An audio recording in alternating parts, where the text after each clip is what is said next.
The Imitation of Christ by Thomas A. Kempis. The First Book, Chapter 1. He that followeth me shall not walk in darkness, saith the Lord. These are the words of Christ, and they teach us how far we must imitate his life and character if we seek true illumination and deliverance from all blindness of heart. Let it be our most earnest study, therefore, to dwell upon the life of Jesus Christ. His teaching surpasses all teaching of holy men, and as such have his Spirit find therein the hidden manna. But there are many who, though they frequently hear the gospel, yet feel but little longing after it, because they have not the mind of Christ. He, therefore, that will fully and with true wisdom understand the words of Christ, let him strive to conform his whole life to that mind of Christ. What doth it profit thee to enter into deep discussion concerning the Holy Trinity, if thou lack humility, and be thus displeasing to the Trinity? For verily it is not deep words that make a man holy and upright, it is a good life which maketh a man dear to God. I had rather feel contrition than be skillful in the definition thereof. If thou knowest the whole Bible, and the sayings of all the philosophers, what should all this profit thee without the love and grace of God? Vanity of vanities, all is vanity, save to love God, and him only to serve. That is the highest wisdom, to cast the world behind us and to reach forward to the heavenly kingdom. It is vanity, then, to seek after and trust in the riches that shall perish. It is vanity, too, to covet honors, and to lift up ourselves on high. It is vanity to follow the desires of the flesh and be led by them, for this shall bring misery at the last. It is vanity to desire a long life, and to have little care for a good life. It is vanity to take thought only for the life which is now, and not to look forward to the things which shall be hereafter. It is vanity to love that which quickly passeth away, and not to hasten where eternal joy abideth. Be oft times mindful of the saying, the eye is not satisfied with seeing, nor the ear with hearing. Strive, therefore, to turn away thy heart from the love of the things that are seen, and to set it upon the things that are not seen. For they who follow after their own fleshly lusts defile the conscience, and destroy the grace of God. Chapter 2. There is naturally in every man a desire to know. But what profiteth knowledge without the fear of God? Better of a surety is a lowly peasant who serveth God, than a proud philosopher who watcheth the stars and neglects the knowledge of himself. He who knoweth himself well is vile in his own sight, neither regardeth he the praises of men. If I knew all the things that are in the world, and were not in charity, what should it help me before God? Who is to judge me according to my deeds? Rest from inordinate desire of knowledge, for therein is found much distraction and deceit. Those who have knowledge desire to appear learned and to be called wise. Many things there are to know which profiteth little or nothing to the soul. And foolish out of measure is he who attendeth upon other things rather than those which serve to his soul's health. Many words satisfy not the soul, but a good life refreshes the mind, and a pure conscience giveth great confidence towards God. The greater and more complete thy knowledge, the more severely shalt thou be judged, unless thou hast lived holily. Therefore be not lifted up by any skill or knowledge that thou hast, but rather fear concerning the knowledge which is given to thee. If it seemeth to thee that thou knowest many things, and understandest them well, know also that there are many more things which thou knowest not. Be not high-minded, but rather confess thine ignorance. What desirest thou to lift thyself above another, when there are many more learned and many more skilled in the Scripture than thou? If thou wilt know and learn anything with profit, love to be thyself unknown, and to be counted for nothing.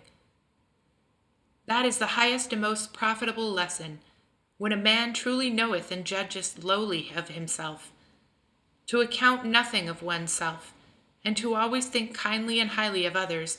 This is the great and perfect wisdom. Even should thou see thy neighbor sin openly or grievously, Yet thou art not reckon thyself better than he, for thou knowest not how long thou shalt keep thine integrity. All of us are weak and frail. Hold thou no man more frail than thyself. Chapter 3. Happy is the man by whom truth by itself doth teach, not by figures and transient words, but as it is in itself. Our own judgment and feelings often deceive us, and we discern but little of the truth. What doth it profit to argue about hidden and dark things, concerning which we shall not even be reproved in the judgment, because we knew them not? O grievous folly, to neglect the things which are profitable and necessary, and to give our minds to the things which are curious and hurtful. Having eyes, we see not. And what have we to do with talk about genus and species? He to whom the eternal word speaketh is free from multiplied questionings. From this one word are all things, and all things speak of him, and this is the beginning which also speaketh unto us. No man without him understandeth, or rightly judge. The man to whom all things are one, who bringeth all things to one, who seeth all things in one, he is able to remain steadfast of spirit, and at rest in God. O God, who art the truth, make me one with thee in everlasting love. It wearieth me oftentimes to read and listen to many things. In thee is all that I wish for and desire. Let all the doctors hold their peace. Let all creation keep silence before thee. Speak thou alone to me. The more a man hath unity and simplicity in himself, the more things and the deeper things he understandeth, and that without labor, because he receiveth the light of understanding from above. The spirit which is pure, sincere, and steadfast is not distracted, though it hath many works to do, because it doth all things to the honor of God, and striveth to be free from all thoughts of self-seeking. Who is so full of hindrance and annoyance to thee as thine own undisciplined heart? A man who is good and devout arrangeth beforehand within his own heart the works which he hath to do abroad, and so is not drawn away by the desires of his evil will, but subjecteth everything to the judgment of right reason. Who hath a harder battle to fight than he who striveth for self-mastery? And this should be our endeavor, even to master self, and thus daily to grow stronger than self, and go on unto perfection. All perfection hath some imperfections joined to it in this life, and all our power of sight is not without some darkness. A lowly knowledge of thyself is a surer way to God than the deep searching of man's learning. Not that learning is to be blamed, nor the taking account of anything that is good, but a good conscience and a holy life is better than all. And because many seek knowledge rather than good living, therefore they go astray and bear little or no fruit. Oh, if they would give that diligence to the rooting out of vice, and the planting of virtue which they give unto vain questioning, there had not been so many evil doings and stumbling blocks among the laity, nor such ill living among houses of religion. Of a surety, at the day of judgment it will be demanded of us, not what we have read, but what we have done, not how well we have spoken, but how holily we have lived. Tell me, where now are all those masters and teachers whom thou knewest well, whilst they were yet with you and flourished in learning? Their stalls are now filled by others, who perhaps never have one thought concerning them. Whilst they lived, they seemed to be somewhat, but now no one speaks of them. Oh, how quickly passeth the glory of the world away! Would that their life and knowledge had agreed together, for then they would have read and inquired unto good purpose. How many perish through empty learning in this world, who care little for serving God? And because they love to be great more than to be humble, therefore they have become vain in their imaginations. He only is truly great who hath a great charity. He is truly great who deemeth himself small, and countereth all height of honor as nothing. He is the truly wise man, who counteth all earthly things as dung, that he may win Christ. And he is the truly learned man, who doeth the will of God, and forsaketh his own will. Chapter 4. We must not trust every word of others or feelings within ourselves, but cautiously and patiently try the matter, whether it be of God. Unhappily, we are so weak that we find it easier to believe and speak evil of others rather than good. But they that are perfect do not give heed to every news-bearer, for they know man's weakness, that it is prone to evil and unstable in words. This is great wisdom, not to be hasty in action or stubborn in our own opinions. A part of this wisdom also is not to believe every word we hear, nor to tell others all that we hear, even though we believe it. Take counsel with a man who is wise and of good conscience, and seek to be instructed by one better than thyself, rather than to follow thine own inventions. A good life maketh a man wise towards God, and giveth him experience in many things. The more humble a man is in himself, and the more obedient towards God, the wiser he will be in all things, and the more shall his soul be at peace. Chapter 5. It is truth which we must look for in holy wit, not cunning of words. All Scripture ought to be read in the spirit in which it is written. We must rather seek for what is profitable in Scripture than for what is minister to subtlety in discourse. Therefore, we ought to read books which are devotional and simple, as well as those which are deep and difficult. And let not the weight of the writer be a stumbling block to thee, whether he be of little or much learning, but let the love of the pure truth draw thee to read. Ask not, who saith this or that, but look to what he says. Men pass away, but the truth of the Lord endureth forever. Without respect of persons, God speaketh to us in divers manners. Our own curiosity often hindereth us in the readings of holy writings, when we seek to understand and discuss where we should simply pass on. If thou wouldst profit by thy reading, read humbly, simply, honestly, and not desiring to win a character for learning. Ask freely, and hear in silence the words of holy men, nor be displeased at the hard sayings of older men than thou, for they are not uttered without cause. Chapter 6. Whensoever a man desireth aught above measures, immediately he becometh restless. The proud and the avaricious man are never at rest, while the poor and lowly of heart abide in the multitude of peace. The man who is not yet wholly dead to self is soon tempted, and is overcome in small and trifling matters. It is hard for him who is weak in spirit, and still in part carnal and inclined to the pleasures of sense, to withdraw himself altogether from earthly desires. And therefore, when he withdraweth himself from these, he is often sad, and easily angered too if any oppose his will. But if, on the other hand, he yield to his inclination, immediately he is weighed down by the condemnation of his conscience, for that he hath followed his own desire, and yet in no way attained the peace which he hoped for. For true peace of heart is to be found in resisting passion, not in yielding to it. And therefore there is no peace in the heart of a man who is carnal, nor in him who is given up to the things that are without him, but only in him who is fervent towards God and living the life of the Spirit. Chapter 7. Vain is the life of the man who putteth his trust in men or in any created thing. Be not ashamed to be the servant of others for the love of Jesus Christ, and to be reckoned poor in this life.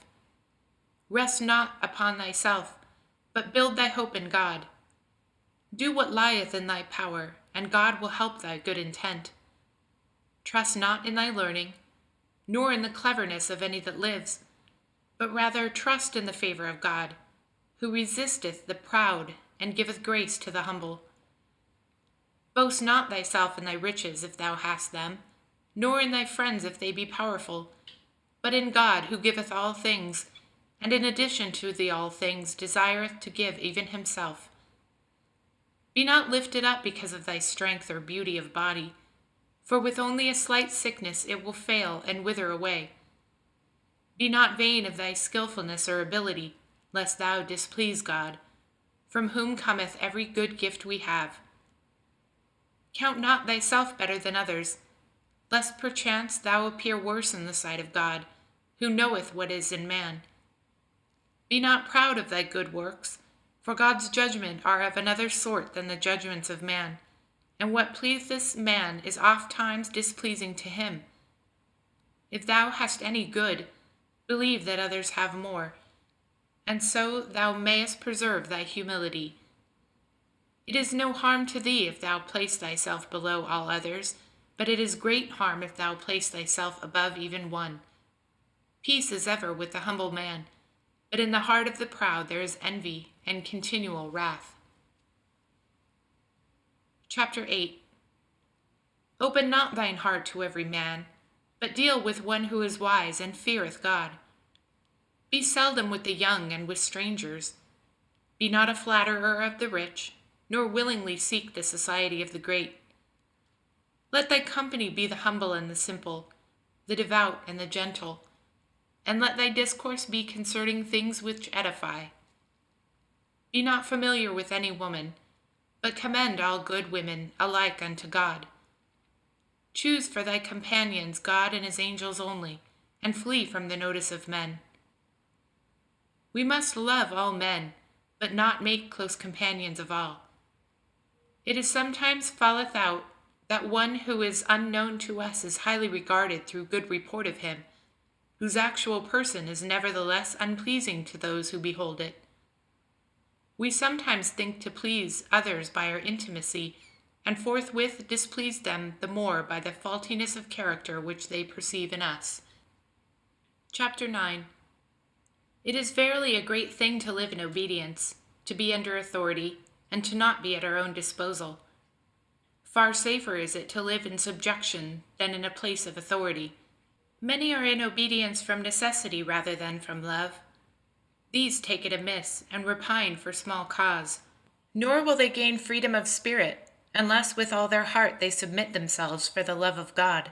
Though thou run hither and thither, thou wilt not find peace, save in humble subjection to the authority of him who is set over thee. Fancies about places and change of them have deceived many. True it is that every man willingly followeth his own bent, and is the more inclined to those who agree with him.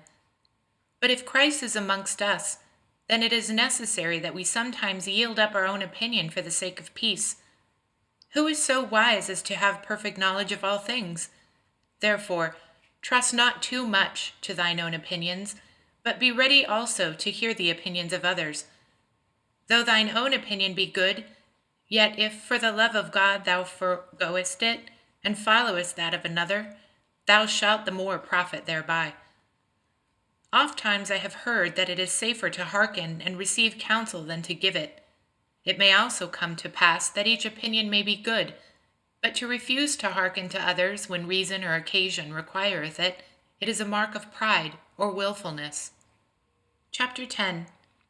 Avoid as far as thou canst the tumult of men, for talk concerning worldly things, though it be innocently undertaken, is a hindrance.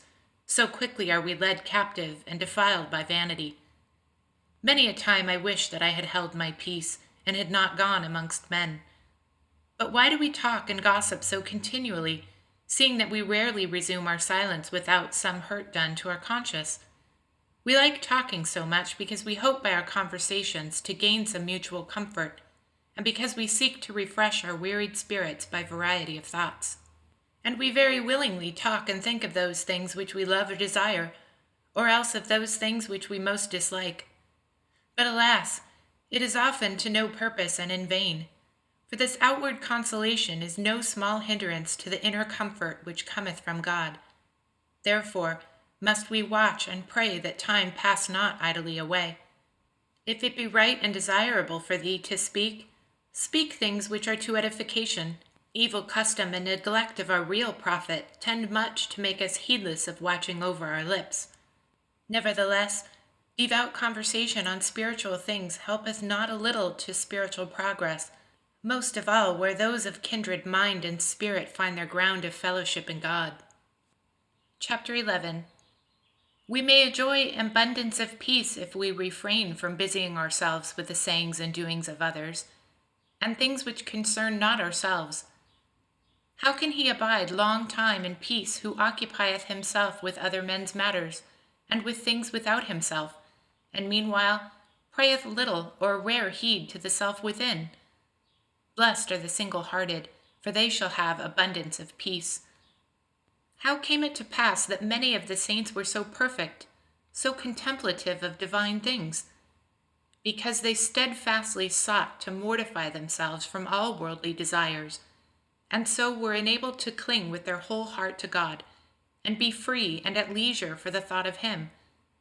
We are too much occupied with our own affections, and too anxious about transitory things. Seldom, too, do we entirely conquer even for a single fault, nor are we zealous for daily growth in grace, and so we remain lukewarm and unspiritual. Were we fully watchful of ourselves and not bound in spirit to outward things, then might we be wise unto salvation and make progress in divine contemplation.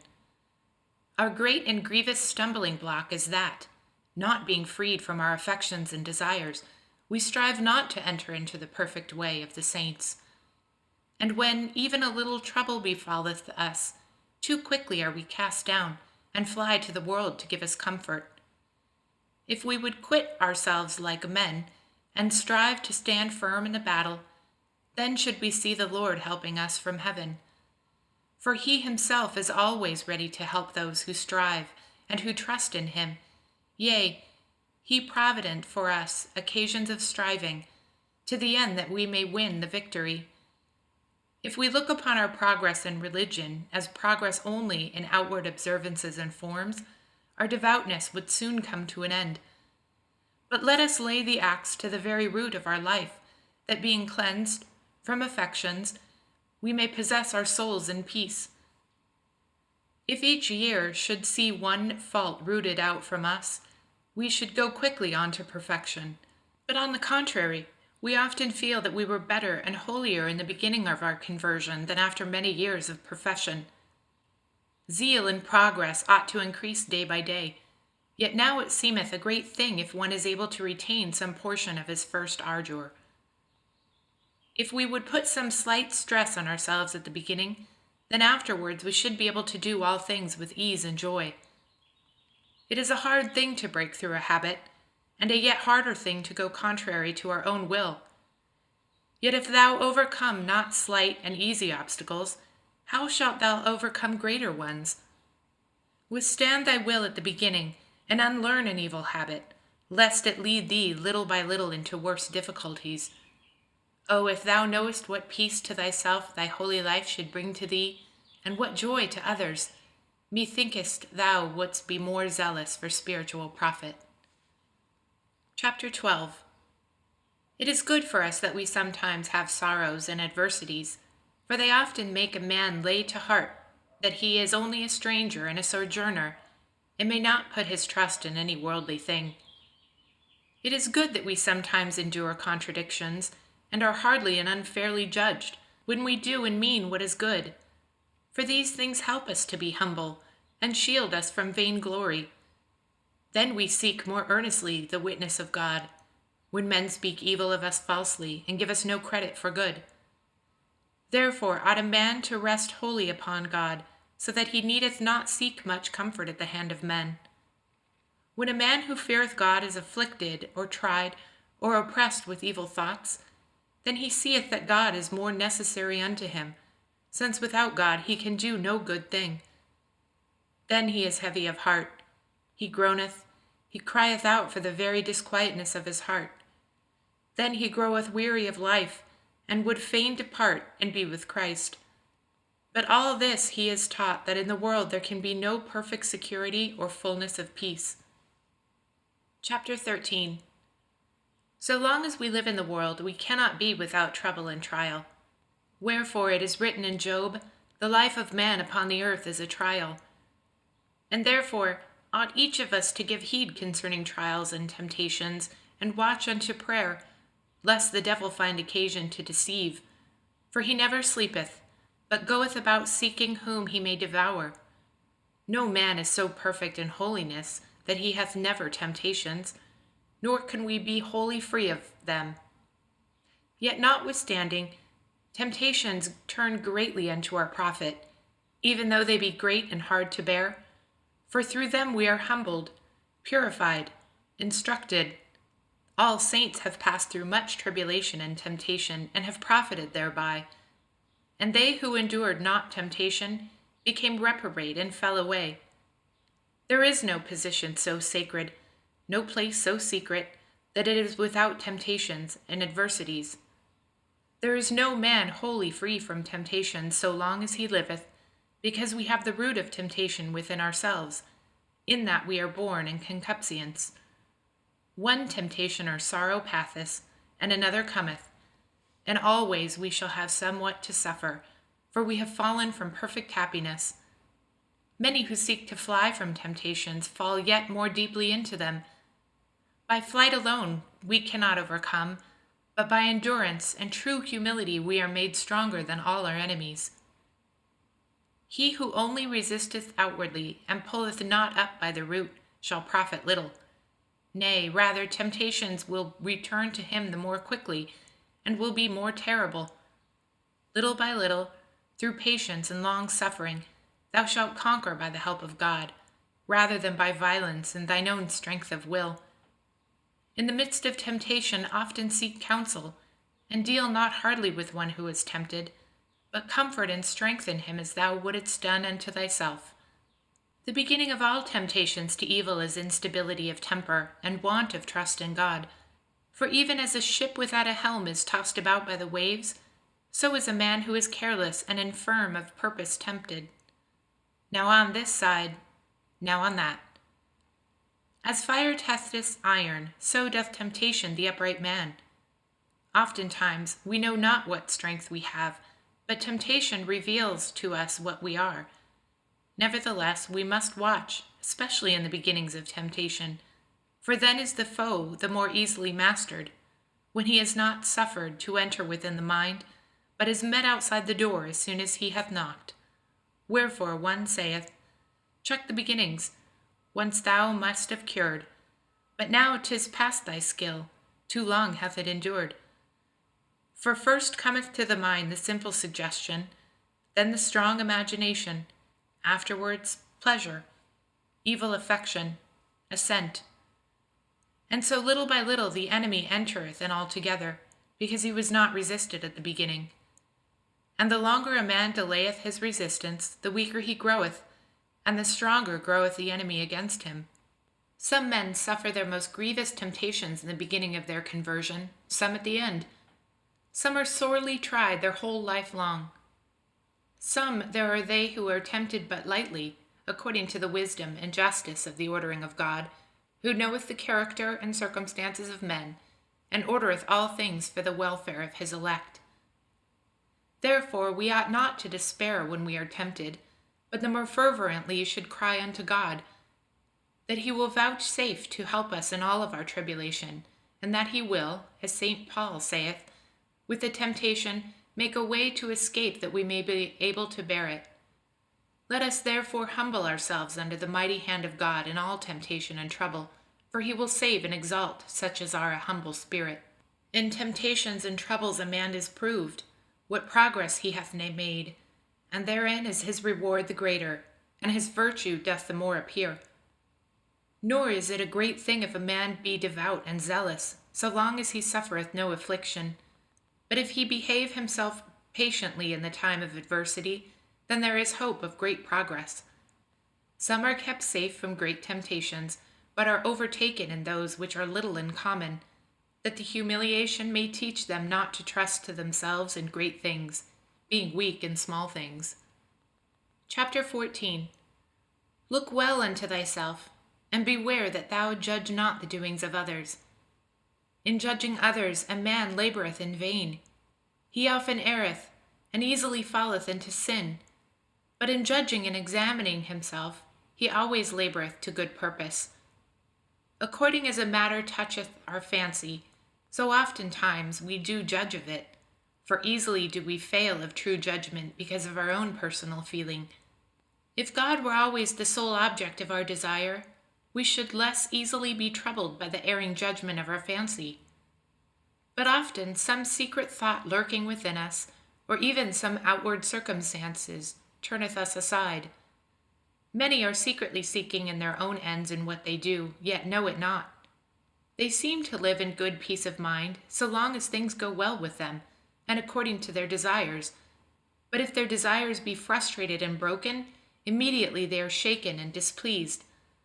Diversity of feelings and opinions very often bring about dissensions between friends, between countrymen, between religious and godly men.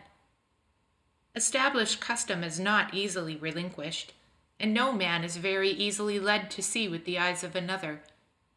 If thou rest more upon thy own reason or experience than upon the power of Jesus Christ, thy light shall come slowly and hardly, for God willeth us to be perfectly subject unto himself, and all our reason to be exalted by abundant love towards him. Chapter 15. For no worldly good whatsoever, and for the love of no man, must anything be done which is evil. But for the help of the suffering, a good work must sometimes be postponed, or be changed for a better. For herein a good work is not destroyed, but improved. Without charity no work profiteth, but whosoever is done in charity, however small and of no reputation it be, bringeth forth good fruit. For God verily considereth what a man is able to do, much more than the greatness of what he doth. He doth much who loveth much. He doth much who doth well. He doth well who ministereth to the public good rather than his own.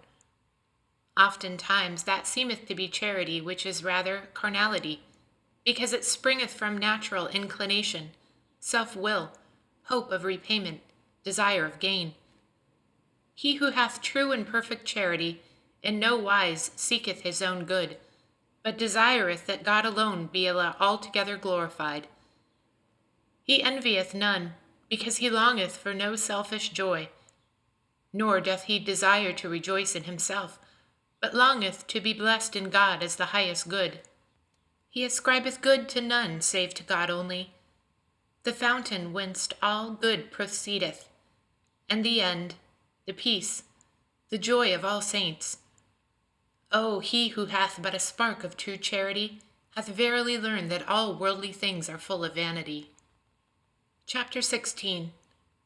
Those things which a man cannot amend in himself or in others, he ought patiently to bear, until God shall otherwise ordain. Bethink thee that perhaps it is better for thy trial and patience, without which our merits are but little worth. Nevertheless, thou ought, when thou findest impediments, to beseech God that he would vouchsafe to sustain thee, that thou be able to bear them with a good will. If one who is once or twice admonished refuse to hearken, strive not with him, but to commit all to God, that his will may be done and his honor be shown in his servants. For he knoweth well how to convert the evil into good. Endeavor to be patient in bearing with other men's faults and infirmities, whatsoever they be, for thou thyself also hast many things which need to be borne with by others. If thou canst make thine own self what thou desireth, how shalt thou be able to fashion another to thine own liking?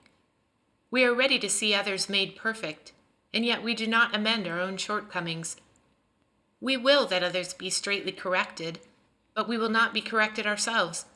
The freedom of others displeases us, but we are dissatisfied that our own wishes shall be denied us. We desire rules to be made restraining others, but by no means will we suffer ourselves to be restrained. Thus, therefore, doth it plainly appear how seldom we weigh our neighbor in the same balance with ourselves. If all men were perfect, what then shall we have to suffer from others for God?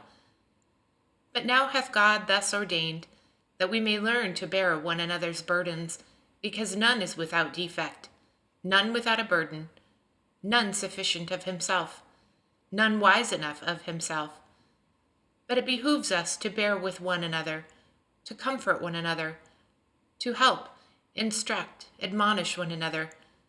How much strength each man hath is best proved by occasions of adversity, for such occasions do not make a man frail, but show of what temper he is. Chapter 17. It behooves thee to learn to mortify thyself in many things, if thou wilt live in amity and concord with other men. It is no small thing to dwell in a religious community or congregation, and to live there without complaint, and therein to remain faithful even unto death. Blessed is he who hath lived a good life in such a body, and brought it to a happy end. If thou wilt stand fast, and wilt profit as thou oughtst, hold thyself as an exile and a pilgrim upon the earth. Thou wilt have to be counted as a fool for Christ, if thou wilt lead a religious life. The clothing and outward appearance are of a small account. It is a change of character and entire mortification of the affections which make a truly religious man. He who seeketh aught save God and the health of his soul shall find only tribulation and sorrow. Nor can he stand long in peace, who striveth not to be least of all and servant of all. Thou art called to endure and to labor, not to a life of ease and trifle talk. Here, therefore, are men tried as gold in the furnace. No man can stand, unless with all his heart he will humble himself for God's sake. Chapter 18. Consider now the lively examples of the Holy Fathers, in whom shone forth real perfectness and religion, and thou shalt see how little, even as nothing, is all that we do. What is our life compared to theirs? They, saints and friends of Christ as they were, served the Lord in hunger and thirst, in cold and nakedness, in labor and weariness, in watchings and fastings, in prayer and holy meditations, in persecutions and much rebuke.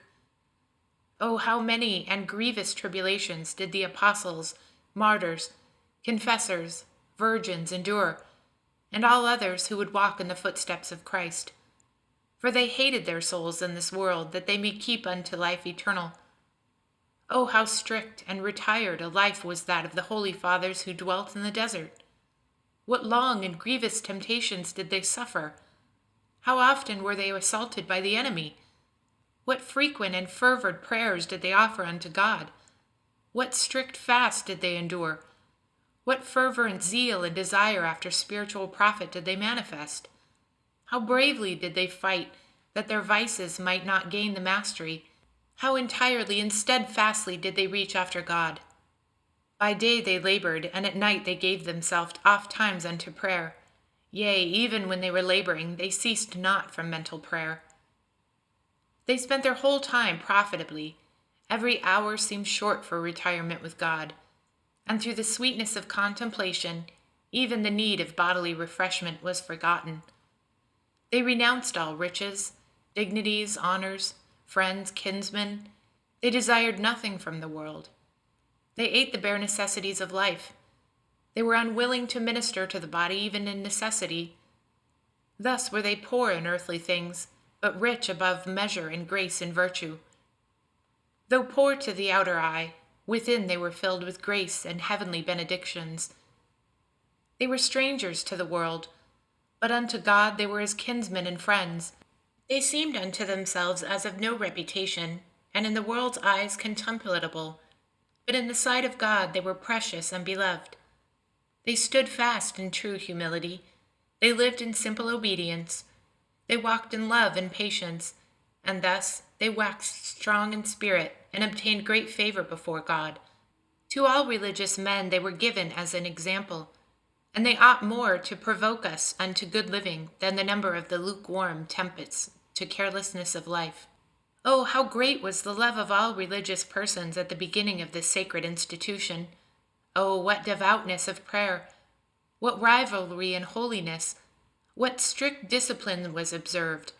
What reverence and obedience under the rule of the Master showed they in all things! The traces of them that remain unto now testify that they were the true holy and perfect men, who fighting so bravely trod the world under foot. Now a man is counted great if only he be not a transgressor, and if only he can endure with patience what he hath undertaken.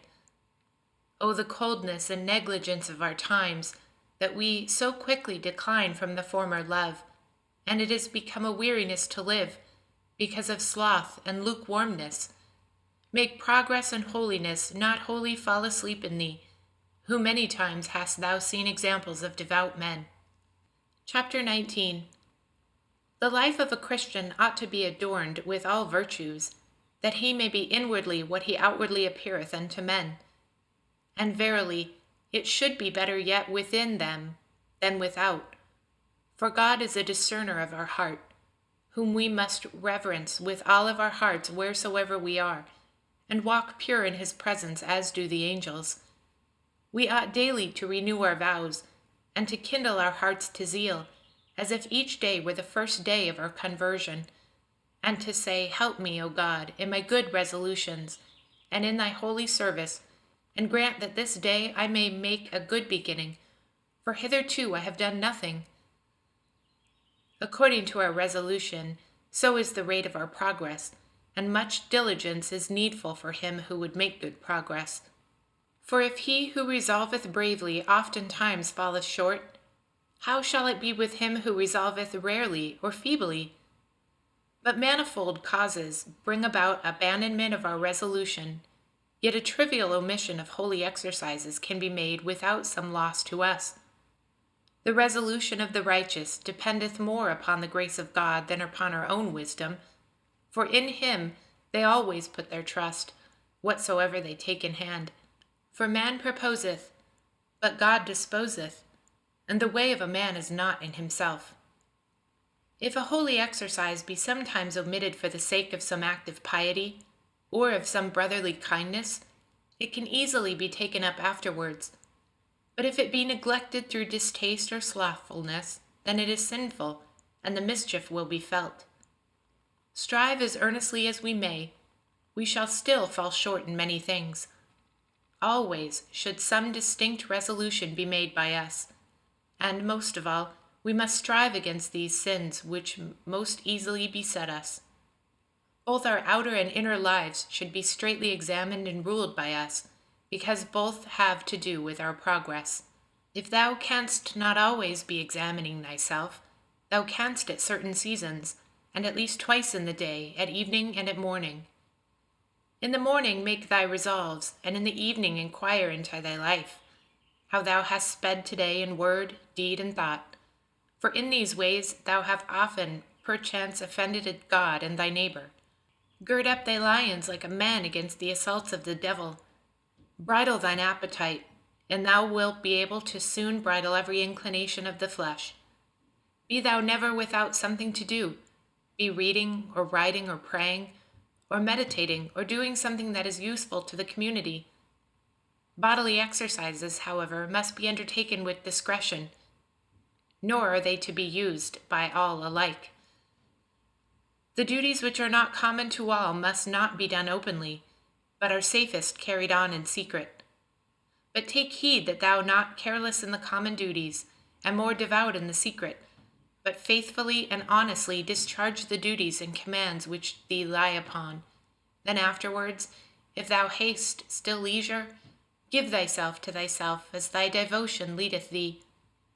All cannot have one exercise, but one suiteth better to this man, and another to that. Even for the diversity of seasons, different exercises are needed.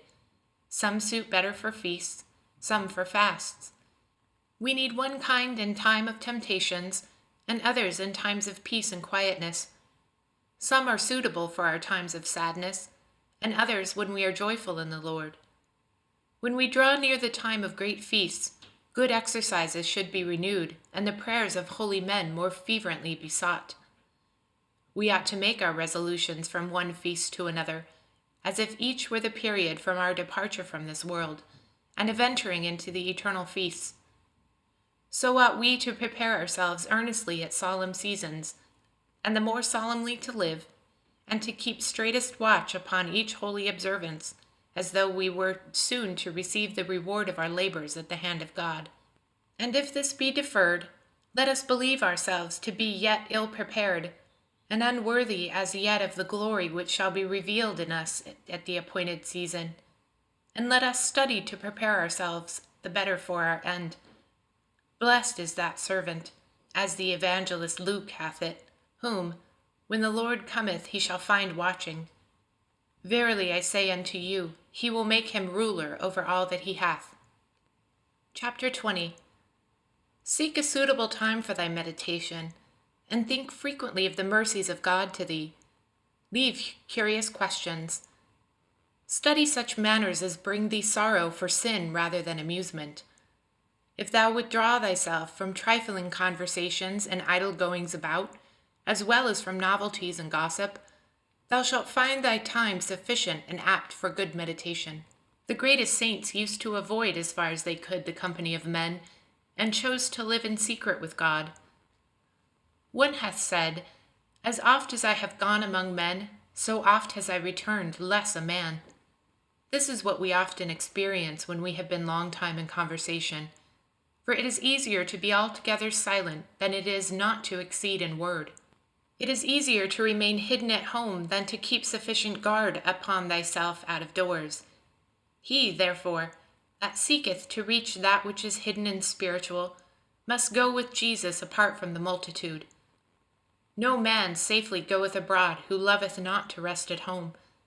No man safely talketh, but he who loveth to hold his peace. No man safely ruleth, but he who loveth to be subject. No man safely commandeth, but he who loveth to obey. No man safely rejoices, but he who hath the testimony of a good conscience within himself. The boldness of the saints was always full of the fear of God, nor were they the less earnest and humble in themselves, because they shone forth with great virtues and grace. But the boldness of wicked men springeth from pride and presumption, and at the last turneth to their own confusion. Never promise thyself security in this life, howsoever good a monk or devout a solitary thou seemest. Often those who stand highest in the esteem of men fall the more grievously because of their over-great confidence. Wherever it is very profitable unto many that they should not be without inward temptation, but should be frequently assaulted, lest they be overconfident, lest they be indeed lifted up into the pride, or else lean too frequently upon the consolations of the world. Oh, how good a conscience should that man keep, who never sought a joy that passeth away, who never became entangled with the world. Oh, how great peace and quiet should he possess, who would cast off all vain care, and think only of healthful and divine things, and build his whole hope upon God. No man is worthy of heavenly consolation, but he who hath diligently exercised himself in holy consumption. If thou wilt feel compunction within thy heart, enter into thy chamber, and shut out the tumults of the world, as is written. Commune with your own heart in your own chamber, and be still. In retirement thou shalt find what often thou wilt lose abroad. Retirement, if thou continue therein, groweth sweet, but if thou not kept not in it, begetteth weariness. If in the beginning of thy conversation thou dwell in it and keep it well, it shall afterwards be to thee a dear friend, and a most pleasant solace. In silence and quiet the devout soul goeth forward, and learneth the hidden things of the Scriptures. Therein finds she a fountain of tears, wherein to wash and cleanse herself each night, that she may grow the more dear to her Maker as she dwells in the further from all worldly distractions. To him who withdraweth himself from his acquaintances and friends, God with his holy angels will draw nigh. It is better to be unknown and take heed of oneself than to neglect oneself and work wonders. It is praiseworthy for a religious man to go seldom abroad, to fly from being seen and have no desire to see men. Why wouldst thou see what thou mayest not have? The world passeth away, and the lust thereof. The desires of sensuality draw thee abroad, but when an hour is past, what dost thou bring home but a weight upon thy conscience, and distraction of heart? A merry going forth bringeth often a soulful return, and a merry evening maketh a sad morning. So doth all carnal joy begin pleasantly, but in the end it gnaweth away and destroyeth. What canst thou see abroad which thou seest not at home? Behold the heaven and the earth and the elements, for out of these things are things made. What canst thou see anywhere which can continue long under the sun? Thou believest perchance that thou shalt be satisfied. but thou wilt never be able to obtain unto this. If thou shouldst see all things before thee at once, what would it be but a vain vision? Lift up thine eyes to God on high, and pray that thy sins and negligences may be forgiven. Leave vain things to vain men, and mind thou the things which God hath commanded thee. Shut thy door upon thee, and call unto thyself Jesus thy beloved. Remain with him in thy chamber, for thou shalt not elsewhere find so great peace. If thou hadst not gone forth, nor listened to vain talk, thou hadst better keep thyself in good peace. But because sometimes it delighteth thee to hear new things, thou must suffer troubles of the heart. Chapter 21. If thou wilt make any progress, keep thyself in the fear of God, and long not to be too free, but restrain all thy senses under discipline, and give not thyself up to thy senseless mirth. Give thyself to compunction of the heart, and thou shalt find devotion. Compunction opens the way for many good things, which dissoluteness is wont quickly to lose. It is wonderful that any man can ever rejoice heartily in this life who considereth and weigheth his banishment, and the manifold dangers which beset his soul. Through lightness of heart and neglect of our shortcomings, we feel not the sorrows of our soul, but often vainly laugh when we have good cause to weep. There is no true liberty nor real joy save in the fear of God with a good conscience. Happy is he who can cast away every cause of distraction and bring himself to the one purpose of holy compunction. Happy is he who putteth away from himself whatsoever may strain or burden his conscience. Strive manfully. Custom is overcome by custom. If thou knowest how to let men alone, they will gladly let thee alone to do thine own works. Busy not thyself with the affairs of others, nor entangle thyself with the business of great men. Keep always thine eye upon thyself first of all, and give advice thyself specially before thy dearest friends. If thou hast not the favor of men, be not thereby cast down, but let thy concern be that thou holdest not thyself so well and circumspectly, and becometh a servant of God and a devout monk. It is often better and safer for a man not to have many comforts in this life, especially those which concern the flesh. But that we lack divine comforts, or feel them rarely, is our own blame, because we seek not compunction of heart, nor utterly cast away those comforts which are vain and worldly. Know thyself to be unworthy of divine consolation, and worthy rather of much tribulation. When a man hath perfect compunction, then all the world is burdensome and bitter to him. A good man will find sufficient cause for mourning and weeping, for whether he considereth himself, or pondereth concerning his neighbor, he knoweth that no man liveth here without tribulation, and the more thoroughly he considers himself, the more thoroughly he grieveth. Grounds for just grief and inward compunction therein are sins and vices, wherein we lie so entangled that we are but seldom able to contemplate heavenly things. If thou thoughtest upon thy death more often than how long thy life should be, thou wouldst doubtless strive more earnestly to improve. And if thou didst seriously consider the future pains of hell, I believe thou wouldst willingly endure toil or pain and fear, not discipline. But because these things reach not the heart, and we still love pleasant things, therefore we remain cold and miserably indifferent. Oftentimes it is from poverty of spirit that the wretched body is so easily led to complain. Pray therefore humbly unto the Lord, that he will give thee the spirit of compunction, and say in the language of the prophet, Feed me, O Lord, with bread of tears, and give me plenteousness of tears to drink. Chapter 22. Thou art miserable wheresoever thou art, and whithersoever thou turnest, unable thou turn thee to God. Why art thou disquieted, because it happen not to thee according to thy wishes and desires? Who is he that hath everything according to his will? Neither I, nor thou, nor any man upon the earth. There is no man in the world free from our trouble or anguish, though he were king or pope. Who is he who hath the happiest lot? even he who is strong to suffer somewhat for God.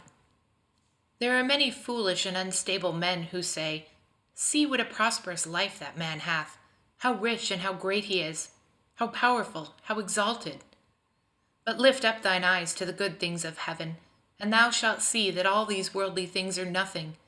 They are utterly uncertain, yea, they are wearisome, because they are never possessed without care and fear.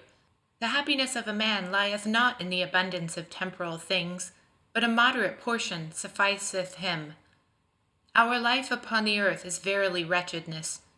The more a man desireth to be spiritual, the more bitter doth the present life become to him, because of he the better understandeth and seeth the defects of human corruption. For to eat, to drink, to watch, to sleep, to rest, to labor, and to be subject to the other necessities of nature, is truly a great wretchedness and affliction to a devout man, who would be fain to be released and free from all sin.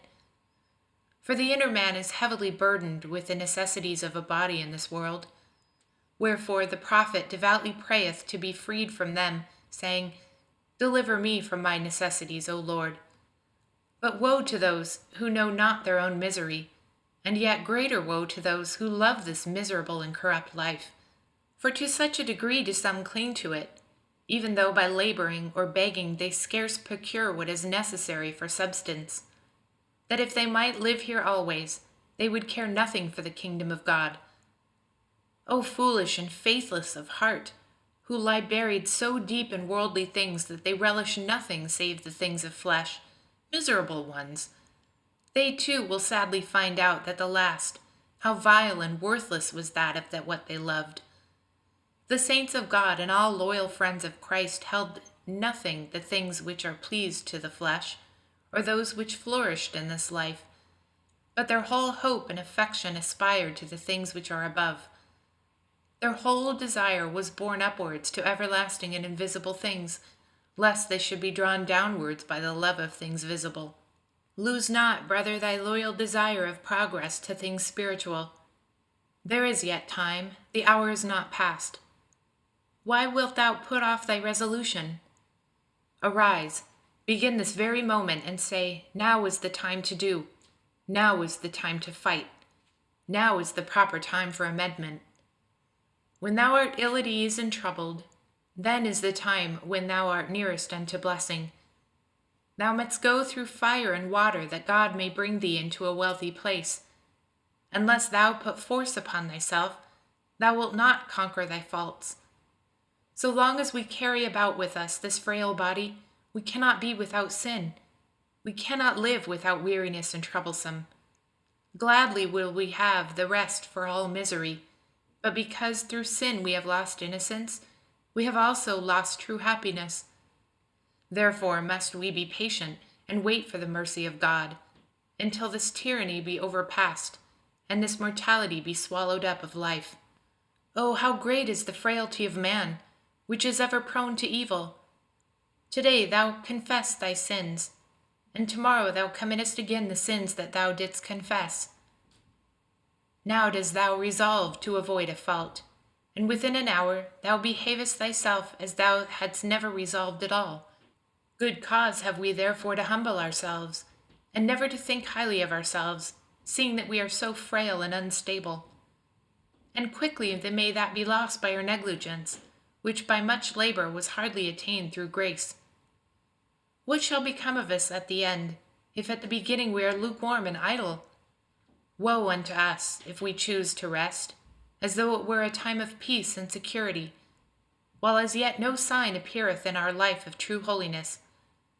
Rather had we need that we may begin yet afresh, like good novices, to be instructed unto good living, if haply there might be some hope of future amendment and great spiritual increase. Chapter 23. Very quickly will there be an end of thee here. Take heed, therefore, how it will be with thee in another world. Today man is, and tomorrow he will be seen no more. And being removed out of sight, quickly also is he out of mind. O the dullness and hardness of man's heart, which thinketh only of the present and looketh not toward the future. Thou ought in every deed and every thought so to order thyself, as if thou wert to die this day. If thou hadst a good conscience, thou wouldst not greatly fear death. It were better for thee to watch against sin than to fly from death. If today thou art not ready, how shalt thou be ready tomorrow? Tomorrow is an uncertain day, and how knowest thou that thou shalt have a tomorrow? What doth it profit to live long, when we amend so little? Ah, long life doth not always amend, but often the more increaseth guilt. Oh, that we might spend a single day in this world as it ought to be spent!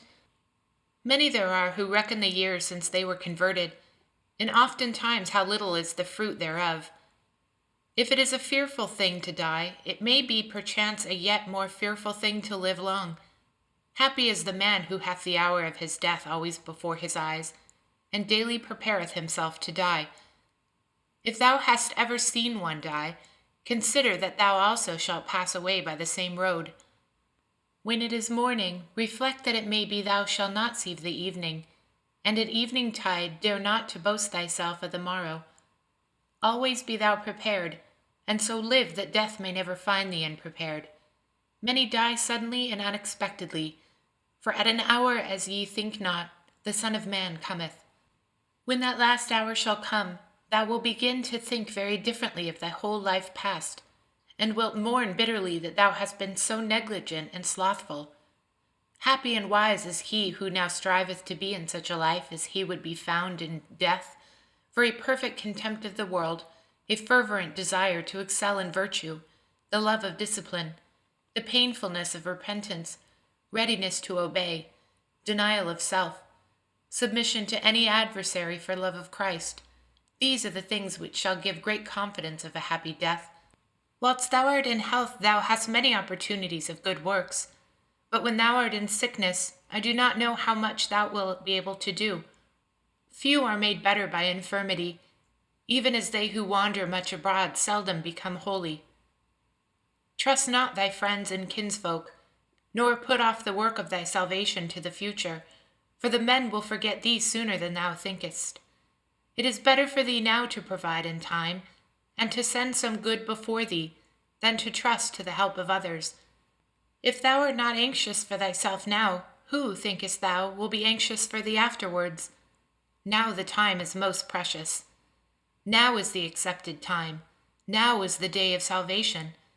But alas, that thou spendest not well this time, wherein thou may lay up treasure which should profit thee everlasting. The hour will come when thou shalt desire one day, yea, 1 hour, for amendment of life, and I know not whether thou shalt obtain. O dearly beloved, from what danger thou mightst free thyself, from what great fear if thou only wouldst always live in fear and in expectation of death.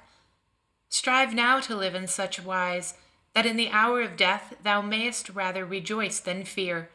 Learn now to die to this world, so shalt thou begin to live with Christ. Learn now to condemn all earthly things, then mayest thou freely go unto Christ. Keep under thy body by penance, and thou shalt be able to have a sure confidence. Ah, foolish one, why thinkest thou that thou shalt live long, when thou art not sure of a single day?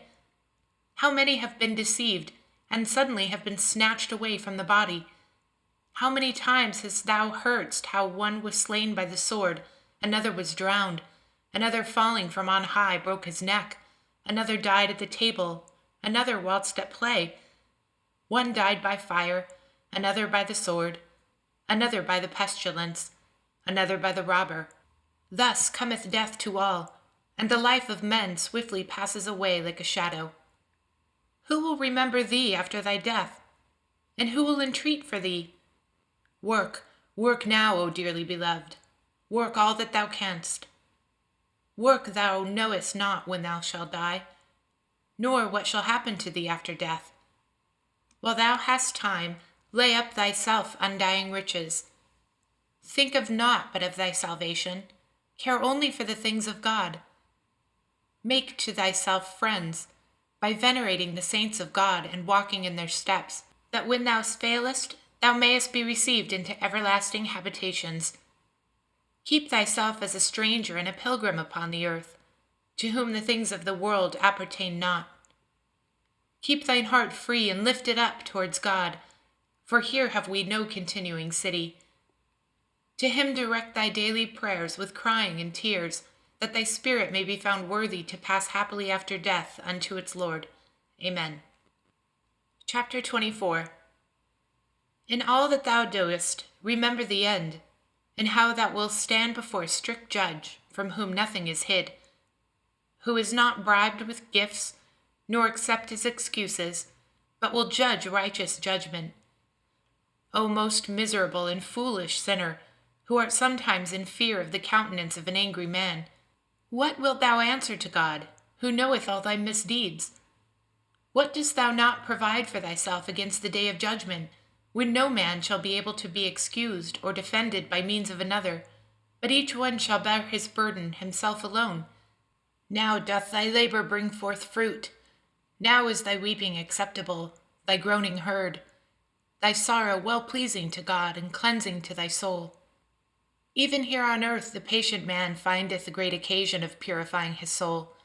When suffering injuries, he grieveth more for the other's malice than for his own wrong. When he prayeth heartily for those that despitefully use him, and forgiveth them from his heart. When he is not slow to ask for pardon from others, when he is swifter to pity than to anger, when he frequently denieth himself, and striveth altogether to subdue the flesh to the spirit. Better is it now to purify the soul from sin, than to cling to sins from which we must be purged hereafter. Truly we deceive ourselves by the inordinate love which we bear towards the flesh. What is it which that fire shall devour, save thy sins? The more thou sparest thyself, and followest the flesh, the more heavy shall thy punishment be, and the more fuel art thou heaping up for the burning. For wherein a man hath sinned, therein shall he be the more heavily punished. There shall the slothful be pricked forward with burning goads, and the gluttons be tormented with intolerable hunger and thirst. There shall the luxurious and the lovers of pleasure be plunged into burning pitch and stinking brimstone, and the envious shall howl like mad dogs for very grief. No sin will there be which shall be not visited with its own proper punishment. The proud shall be filled with utter confusion, and the covetous shall be pinched with miserable poverty. An hour's pain there shall be more grievous than 100 years here of the bitterest penance. No quiet shall be there, no comfort for the lost. Though here sometimes there is respite from the pain, and enjoyment of the solace of friends. Be thou anxious now and sorrowful for thy sins, that in the day of judgment thou mayest have boldness with the blessed. For then shall the righteous man stand in great boldness before the face of such as have afflicted him and made no account of his labors. Then shall he stand up to the judge, he who now submitteth himself in humility to the judgments of men. Then shall the poor and humble man have great confidence, while the proud is taken with fear on every side. Then shall it be seen that he was the wise man in this world who learned to be a fool and despised for Christ. Then shall all tribulation patiently borne delight us, while the mouth of the ungodly shall be stopped. Then shall every godly man rejoice, and every profane man shall mourn. Then the afflicted flesh shall more rejoice than if that had always been nourished in delights. Then the humble garment shall be put on beauty, and the precious robe shall hide itself as vile. Then the poor cottage shall be more condemned than the gilded palace. Then enduring patience shall have more might than all the power of the world. Then simple obedience shall be more highly exalted than all worldly wisdom. Then a pure and good conscience shall more rejoice than learned philosophers. Then contempt of riches shall have more weight than all the treasures of the children of this world. Then shalt thou find more comfort in having prayed devoutly than in having fared sumptuously. Then thou wilt rather rejoice in having kept silent than in having made long speech. Then holy deeds shall be far stronger than many fine words. Then a strict life and sincere penance shall bring deeper pleasure than all earthly delight. Learn now to suffer a little, that thou mayest be enabled to escape heavier sufferings. Prove first here what thou art able to endure hereafter. If now thou art able to bear so little, how wilt thou be able to endure eternal torments? If now a little suffering maketh thee so impatient, what shall hellfire do then? Behold, of a surety thou art able to have two paradises, to take thy fill or delight here in this world, and to reign with Christ hereafter. If even unto this day thou hadst ever lived in honors and pleasures, what would the whole profit thee, if now death came to thee in an instant? All therefore is vanity, save to love God and to serve him only. For he who loveth God with all his heart feareth not death, nor punishment, nor judgment, nor hell, because perfect love giveth sure access to God. But he who still delighteth in sin, no marvel if he is afraid of death and judgment. Nevertheless, it is a good thing, if love as yet cannot restrain thee from evil, that at last the fear of hell should hold thee back. But he who putteth aside the fear of God cannot long continue in good, but shall quickly fall into the snares of the devil. Chapter 25. Be thou watchful and diligent in God's service, and bethink thee often why hast thou renounced the world. Was it not that thou mightst live to God and become a spiritual man?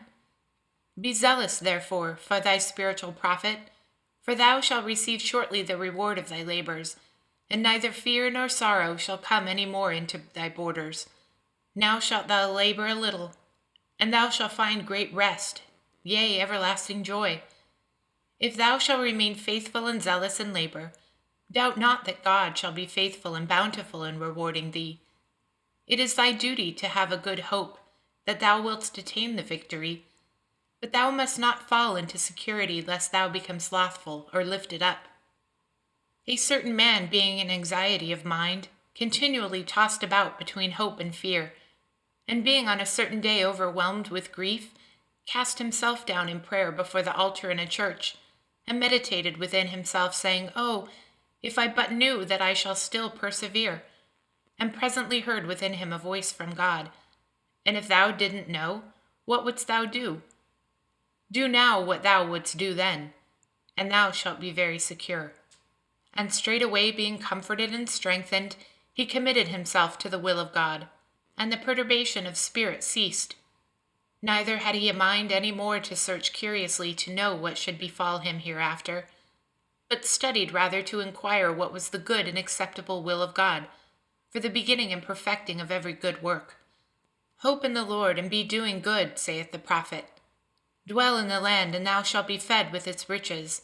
One thing there is which holdeth back many from progress, and fervent amendment, even the dread of difficulty, or the labor of the conflict.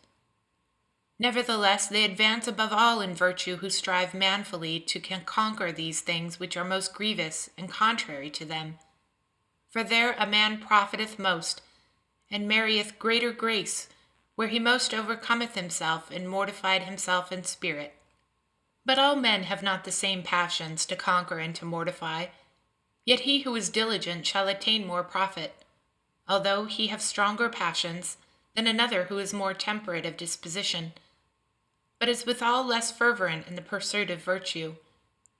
Two things specially avail unto improvement in holiness, namely, firmness to withdraw ourselves from the sin to which by nature we are most inclined, and earnest zeal for that good in which we are most lacking.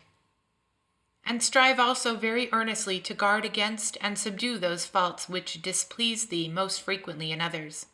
Gather some profit to thy soul wherever thou art, and wherever thou seest or hearest good examples, stir thyself to follow them.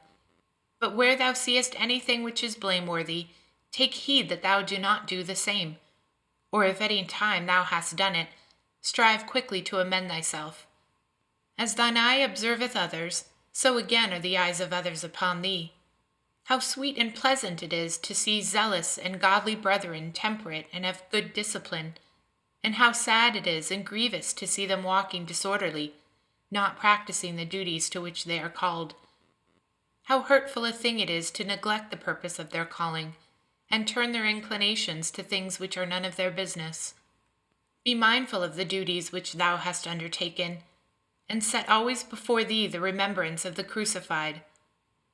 Truly ought thou to be ashamed as thou lookest upon the life of Jesus Christ, because thou hast not yet endeavored to conform thyself more unto him, though thou hast been a long time in the way of God.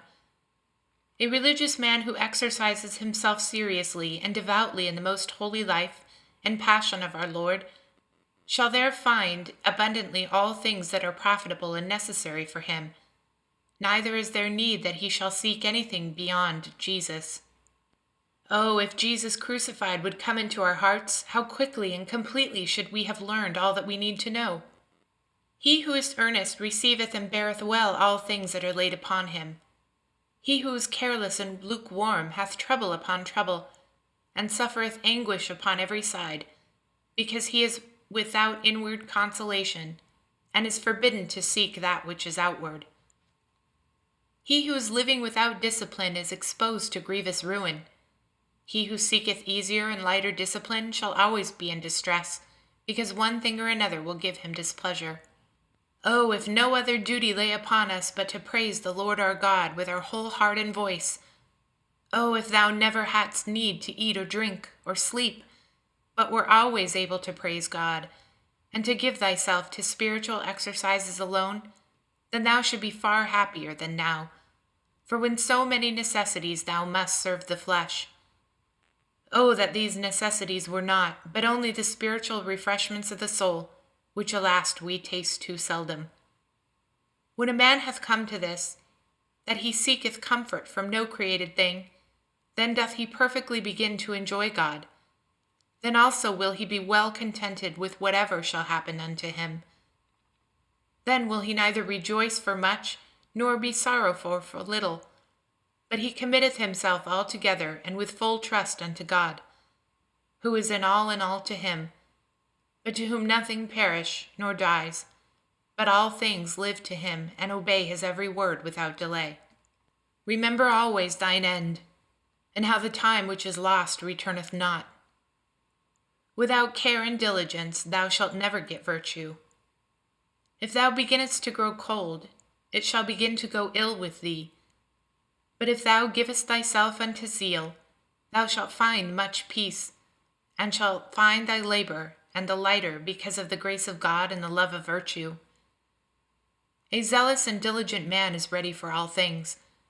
It is greater labor to resist sins and passions than to toil in bodily labors. He who shunneth not small faults falleth little by little into greater. At eventide thou shalt always be glad if thou spend the day profitably. Watch over thyself, stir thyself up, admonish thyself, and howsoever it be with others, neglect not thyself. The more violence thou dost unto thyself, the more thou shalt profit. Amen.